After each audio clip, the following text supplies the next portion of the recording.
Hey everyone, today we're going to talk about the process of meiosis and how that leads to genetics. And there are a ton of occupations in genetics and a lot of things that can happen within that domain. And so we're going to investigate that in this chapter. So first of all, let's talk about and take a look at why would we have to learn about this stuff. So first of all, those of you that live in rural areas or live on a farm, there is a ton of genetics in agriculture, whether we're talking about high milk producers, whether we're talking about more of a white-tailed deer hunting application. We use genetics all the time to figure out that highest producer, to figure out that giant or that trophy whitetail, and so we use it quite a bit. Genes are what code for what you look like. It influences your personality, it influences how you mature, and it also can influence how you change throughout your life. You can tell a lot about your family history by looking at a family pedigree. So if you've ever been to the doctor and they've asked you, do you have a family history of blank, or they ask you a bunch of questions about your parents, that's exactly why they do it. So let's first of all talk about reproduction. So we talked about this plenty, but there's two different types of reproduction, asexual and sexual. Asexual means one parent producing another offspring. So this is typically fast. It creates offspring that are identical, which can be great at times. But the negatives, of course, are that it can't necessarily happen anytime. The conditions have to be ideal, and there's very little to no diversity. And the reason why that's such a negative is because then things can't adapt, they can't evolve, they can't change if the environment around them does. Sexual reproduction, that means that you have to find a mate. And we're not necessarily just talking about boy, girl, male, female. Sometimes it's just like the exchanging of genetics. It's usually slow because you have to seek and find that mate, which might be miles away if we're talking about like polar bears, or just might be hard to find if it's a creature that's not very common on Earth.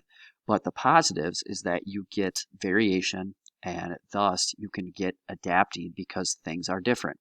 So let's take a look at the process of meiosis, which really takes a look at how sex cells are made. So we're talking about in humans, sperm, egg. If we're talking about plants, it might be an egg and pollen.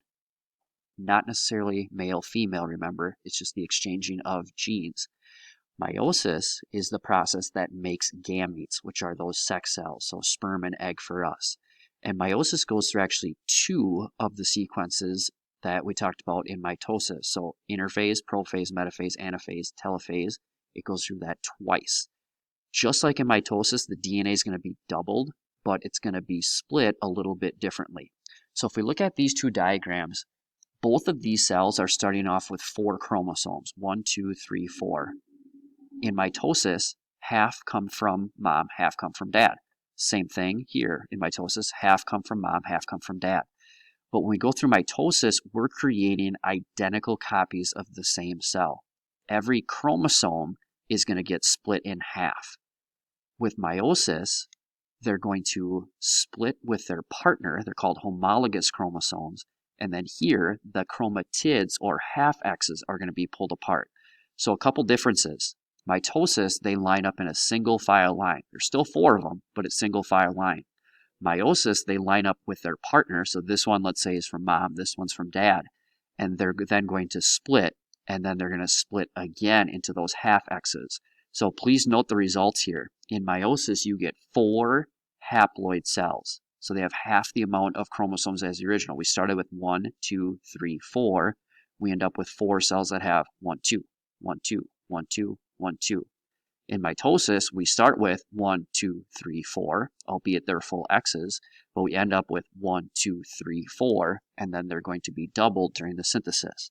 So it's a huge difference, and that's why when we do get a sperm, which has 23, and an egg, which has 23, come together, we maintain that number of a regular human of 46. And then from there, that first cell, fertilized cell, called a zygote, is then going to split through this process. So the only cells in the human body that go through meiosis are what we call germline cells in the testes if you're a boy, and in the ovaries, in the egg cells if you're a girl. Okay, so here's kind of another visual to show what's all happening. The keys, single file line up with partner, 1 division, 2 divisions. That's why we end up with more cells and less chromosomes. So one of the events of meiosis is that we really get a lot of variety. Variety is the spice of life. it's also what makes you different than your like-sex siblings. So if I have 8 brothers, I'm going to be different than my other 7 brothers genetically. Even if I'm identical twin, my DNA can change throughout my life. We'll talk about that a little bit later. One of the events that creates that diversity is something called crossing over. So because these chromosomes are exactly the same, so what we're saying here is that this might be like chromosome 1 from dad, and this is chromosome 1 from mom. They all have the same genes. And because the chemistry is super similar, in fact the same, they will sometimes like flip information, a process called crossing over.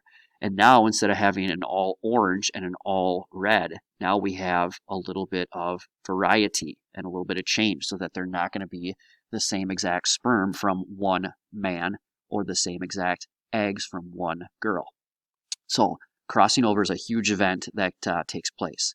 So meiosis, here's just kind of another picture showing what's happening just with more chromosomes. So we start off with 1, 2, 3, 4, 5, 6, 7, 8. They line up with their partners. They're then split, and then the half X's are split. So this is what we call meiosis 1, where the full X's are being split from their partner. Here's another diagram showing how this is happening.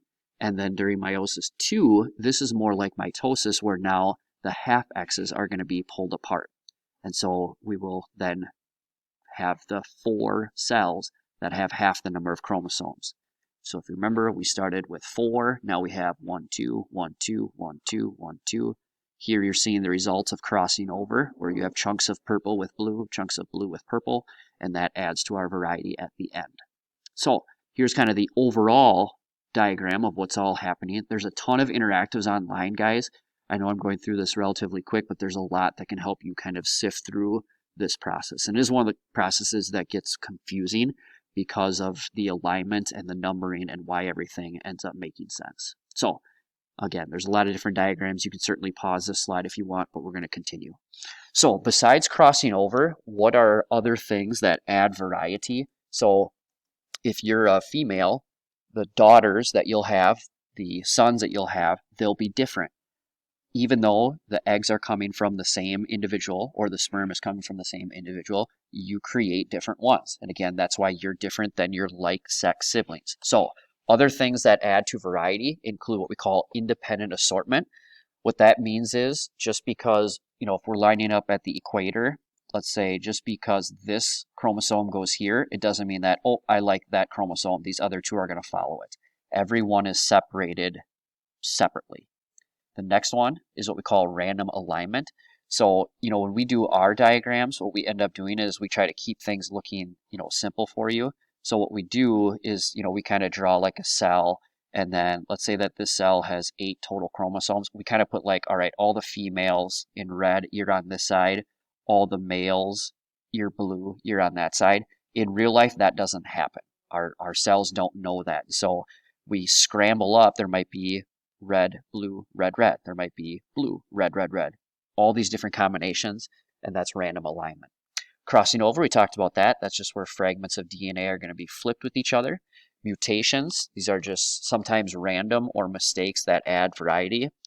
Oftentimes we think of mutations as always being like bad or gross or deadly. There's actually a lot of mutations that are indifferent, and there's ones that can actually become beneficial. So don't necessarily think of mutations as a bad thing. And then random fertilization.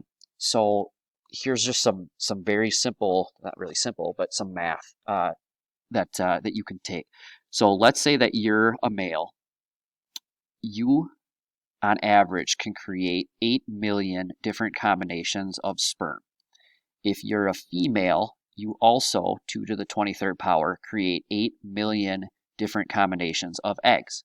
So the odds of you being exactly like your sibling, except for twins, remember, is about 1 in 64 billion. All right. And so the odds of that happening are super, super slim.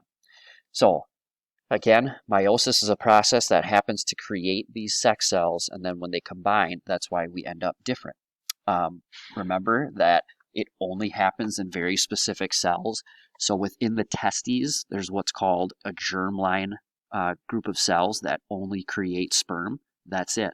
So oftentimes if you get an x-ray if you're male, you have to cover your midsection. Same thing with female, because X-rays as well as ultraviolet rays, those types of things can alter the production of sperm or create sperm that aren't viable. That's why it's important to protect those areas.